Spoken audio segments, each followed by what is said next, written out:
Hello friends, जय Jagannath. Finally आज आम स्पेशल क्लास करवा ये जो बहीटीर सूचीपत्र को आज आम आलोचना करवा। तो ओडिया साहित्यर दर्पण आपण मैंने देखिपे यूजीसी नेट पर जेआरएफ एसएसबी पीजीटी जो मैंने पीजी एंट्रांस देवे सबू भारतीय प्रशासनिक ओडिशा प्रशासनिक सेवा प्रत्येकटी कार्य लगे। तो आसतु आम सीधा सड़क आम ये बईर सूचीपत्र को जावा कौन कौन रही आम कौन कौन पढ़ा। तो आपण मानक यूजीसी नेट्र सिलेबस देखी यादर जो देता एवं यूजीसी नेट्र सिलेबस मैंने आप देखी सारी एसएसबी सिलेबस आपण मानक कहीदे पीजीटी पेपर 1 पेपर 2 को आम आलोचना करते सिलेबस संपूर्ण। तो आज आम ये बहीर सिलेबस को जावा जहाँ आम पढ़ा। ठीक अच्छे देखो सूचीपत्र पाखु आप लक्ष्य दिंतु। प्रथमे आम भाषा विभाग पढ़िया एटा सबू ये अच्छी एसएसबी नेट यूजीसी सबू पीजी एंट्रांस पाखु सबकि कहले ये जो क्लास हो सब ऑल एग्जाम ओडिशार कौन भी तुम्हें एग्जाम दियो। ठीक अच्छे देखो भाषा विभाग आम प्रथम देखिया भाषा परिवार। ठीक अच्छे भारतीय भाषा परिवार तापर आम उड़िया भाषार विकास क्रम प्रथम आम देखिया भारतीय भाषा परिवार तापर आम देखा उड़िया भाषार विकास क्रम तापर उड़िया भाषार ध्वनि तापर आम देखा उड़िया शब्द भंडार तत्सम तद्भव देशज द्राविड़ ऑस्ट्रिक माने ये सब जो रहा ताको देखा। तापर आम आलोचना करवा ओडिशार आंचलिक भाषा केतोटा रही। तापर आम देखा उड़िया भाषार रूपतत्व कौन रही। तापर आम विशेष्य विशेषण सर्वनाम ये जो सब रहा उड़िया रूपतत्व ताको आम आलोचना करवा। तापर आम उड़िया वर्णमाला को देखते पाइबा देखिपे आप। तापर आम कारक विभक्ति कृदंत तद्धित समास संधि एक आलोचना करवा। तापर रूढ़ी प्रयोग अलंकार रूढ़ी अलंकार एकपदीकरण एतिक रहा आमर भाषा विभाग रे जीवु। ठीक अच्छे आपण मैंने देखने प्रथम यूनिट भाषा विभाग आम टोटाली एतिक पर्यंत आम क्लीयर करदे। ठीक अच्छे तापर सेकेंड यूनिट की जीवा ये माने ये बईर द्वितीय जो अध्याय कौन देती द्वितीय अध्याय देती ओडिया साहित्यर विकास धारा प्राचीन और मध्ययुग सबू एसएसबी नेट पीजी मुझे आउे भी कहीदे पीजीटी जहाँ भी देवे सबू। देखो आम ओडिया भाषार साहित्यर विकास धारा आम भाषा विषय जानले एवं आम साहित्य उपरकू आसिया प्राचीन साहित्य मध्ययुग साहित्य देखो देखो फ्रेंड्स लोक साहित्य आम देखा लोकगीत लोक कहानी लोकनाटक प्रथम आम देखा। तापर आम नाथ साहित्य शैव साहित्य बौद्ध साहित्य चौर्या साहित्य मादाला पांजी एतिक पर्यंत आम पढ़िया।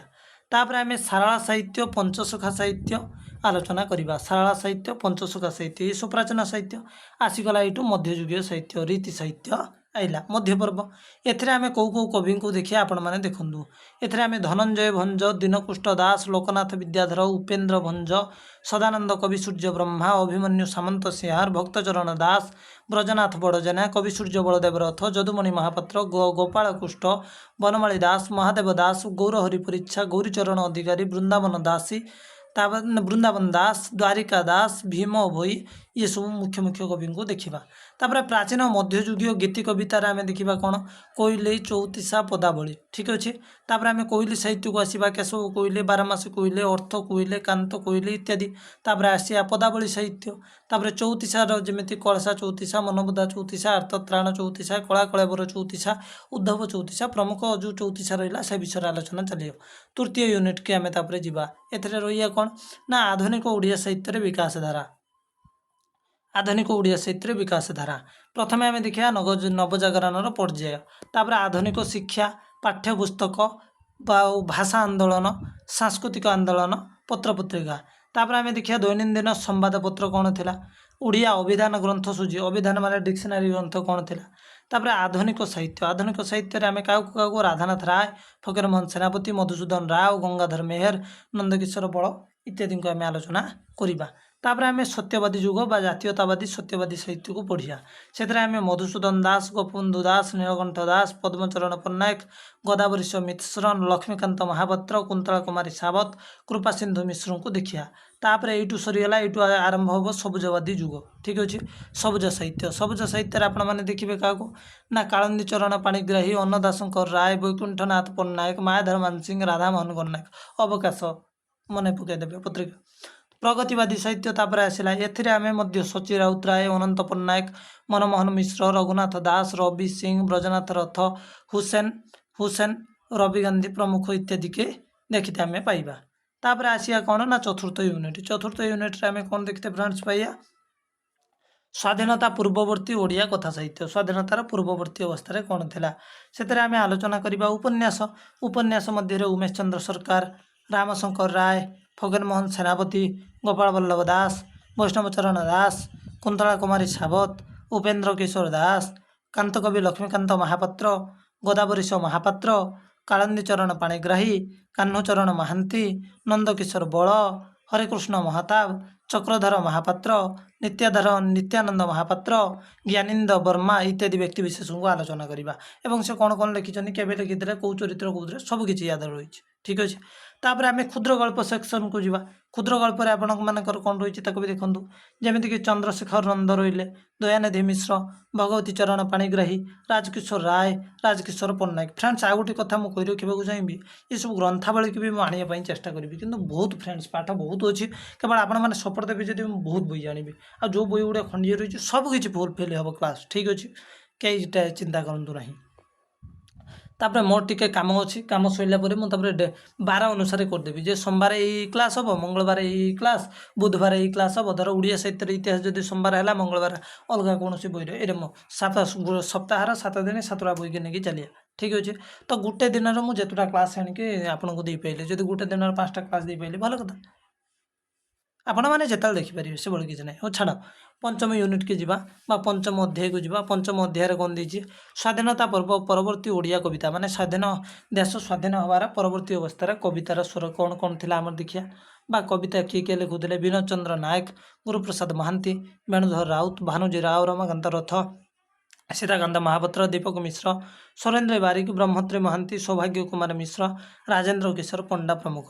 ତାପରେ ସ୍ୱାଧୀନତା ପରବର୍ତ୍ତୀ ଓଡ଼ିଆ କଥା ସାହିତ୍ୟକୁ ଯଦି ଯିବା, କଥା ସାହିତ୍ୟରେ କିଏ କିଏ ରହିଲେ, ଗୋପୀନାଥ ମହାନ୍ତି, ସୁରେନ୍ଦ୍ର ମହାନ୍ତି, କିଶୋର ଚରଣ ଦାସ, ମହାପାତ୍ର ନୀଳମଣି ସାହୁ, ଅଖିଳ ମୋହନ ପଟ୍ଟନାୟକ, ଶାନ୍ତନୁ କୁମାର ଆଚାର୍ଯ୍ୟ, ମନୋଜ ଦାସ, ଚନ୍ଦ୍ରଶେଖର ରଥ, ରବି ପଟ୍ଟନାୟକ, ବୀଣାପାଣି ମହାନ୍ତି, ରାମଚନ୍ଦ୍ର ବେହେରା, ବିଭୂତି ପଟ୍ଟନାୟକ, ପ୍ରତିଭା ରାୟ, ହୃଷିକେଶ ପଣ୍ଡା, ଏତିକିଙ୍କୁ ଆମେ ଆଲୋଚନା କରିବା। ତାପରେ ଆମେ ସପ୍ତମ ଅଧ୍ୟାୟକୁ ଦେଖିପାରୁଥିବେ କେତେ ଲଙ୍ଗ କ୍ଲାସ୍ ତାପରେ ଚାଲିବ। ଓଡ଼ିଆ ଗଦ୍ୟ ସାହିତ୍ୟରେ ଆମେ ମଧୁସୂଦନ ରାଓ, ବିଶ୍ୱନାଥ କର, ଶଶିଭୂଷଣ ରାଓ, ଗୋପାଳ ଚନ୍ଦ୍ର ପ୍ରହରାଜ, ବିପିନ ବିହାର ରାୟ, ରତ୍ନାକର ପତି, ଗୋବିନ୍ଦ ଚନ୍ଦ୍ର ତ୍ରିପାଠୀ, ନିତ୍ୟାନନ୍ଦ ମହାପାତ୍ର, ଭୁବନେଶ୍ୱର ବେହେରା, ଗୋଲକ ବିହାରୀ ଧଳ, ଚିତ୍ତରଞ୍ଜନ ଦାସ, ଚନ୍ଦ୍ରଶେଖର ରଥ, ଶରତ କୁମାର ମହାନ୍ତି। ମେନ୍ ତାପରେ ଜୀବନ ସାହିତ୍ୟକୁ ଯିବା। ଆତ୍ମଜୀବନୀ ଜୀବନ ସାହିତ୍ୟର କିଏ କିଏ ରହିଲା ଦେଖିବା। ଗୋଦାବରୀଶ ମିତ୍ର, ଅର୍ଦ୍ଧଶତାବ୍ଦୀର ଓଡ଼ିଶା ତହିନେ ମୋ ସ୍ଥାନ, କୃଷ୍ଣଚନ୍ଦ୍ର ପାଣିଗ୍ରାହୀ, ମୋ ସମୟରେ ଓଡ଼ିଶା, ଫତୁରାନନ୍ଦ ଲେଖିଲେ ମୋ ଫୁଟା ଡଙ୍ଗାର କାହାଣୀ, +3ରେ ଆପଣମାନେ ପଢ଼ିଥିବେ ଯେଉଁମାନେ ଓଡ଼ିଆ ନର୍ସ। ବୈଷ୍ଣବ ବାଣୀ ଲେଖିଲେ ପାଣିକବିଙ୍କ ଆତ୍ମକାହାଣୀ, ହରେକୃଷ୍ଣ ମହାତାବ ଲେଖିଲେ ସାଧନାର ପଥେ, କୁଞ୍ଜ ବିହାରୀ ଦାସ ଲେଖିଲେ ମୋ କାହାଣୀ, ରମାଦେବୀ ଚୌଧୁରୀ ଜୀବନ ପଥେ, ଲକ୍ଷ୍ମୀନାରାୟଣ ସାହୁ ମୋ ବାରବୁଲା ଜୀବନ ଆଦି ଇତ୍ୟାଦି ଲେଖା ହେଲା। ତାପରେ ଭ୍ରମଣ କାହାଣୀ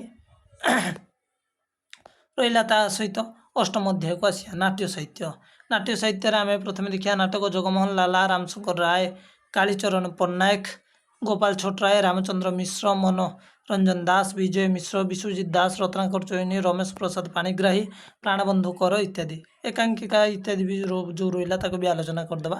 ତାପରେ ନବମ ଅଧ୍ୟାୟ ପ୍ରାଚ୍ୟ ପାଶ୍ଚାତ୍ୟ ସାହିତ୍ୟ ତତ୍ତ୍ୱ, ବା ଆମେ ତାପରେ ୟୁନିଟ୍ର ସାହିତ୍ୟ ତତ୍ତ୍ୱ ଯେମିତିକି ରସ, ରୀତି, ଗୁଣ, ଧ୍ୱନି, ବକ୍ରୋକ୍ତି, ଔଚିତ୍ୟ ଦେଖିତେ ପାଇଲା। ପାଶ୍ଚାତ୍ୟର କ୍ଲାସିସିଜମ, ରୋମାଣ୍ଟିସିଜମ, ବାସ୍ତବବାଦ, ଅତିବାସ୍ତବବାଦ, ପ୍ରତୀକ, ଚିତ୍ରକଳ୍ପ, ଅସ୍ତିତ୍ୱ, ଅଭିବ୍ୟକ୍ତି, ମାନବବାଦ, ଡାଡାବାଦ, ପ୍ରକୃତିବାଦ, ସଂରଚନାବାଦ, ବିଘଟନବାଦ, ନାରୀବାଦ, ସ୍ଥିତିବାଦ, ଭାବ ଉଦ୍ଦୀପନାବାଦ ଓ ମିଥ୍ ରହିଲା। ଦଶମ ଅଧ୍ୟାୟ ଓଡ଼ିଶାର ପର୍ବପର୍ବାଣି, ଜଗନ୍ନାଥ ସଂସ୍କୃତି ଇତ୍ୟାଦିକୁ ଆମେ ଆଲୋଚନା କରିବା।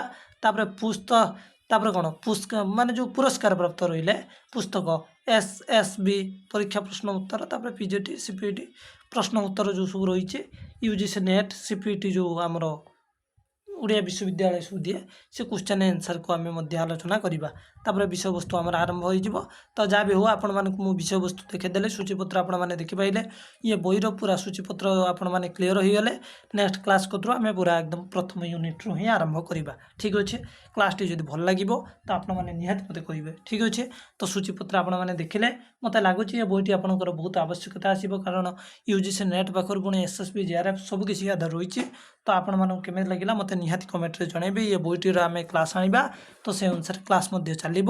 ଆପଣ ତ ସବୁ ଦେଖିନେଲେ, ୟା ଭିତରେ ସବୁକିଛି ହିଁ ରହିଛି। ଠିକ୍ ଅଛି, ବହୁତ ଧନ୍ୟବାଦ ଫ୍ରେଣ୍ଡସ୍, ବହୁତ ଧନ୍ୟବାଦ ଆପଣମାନଙ୍କୁ।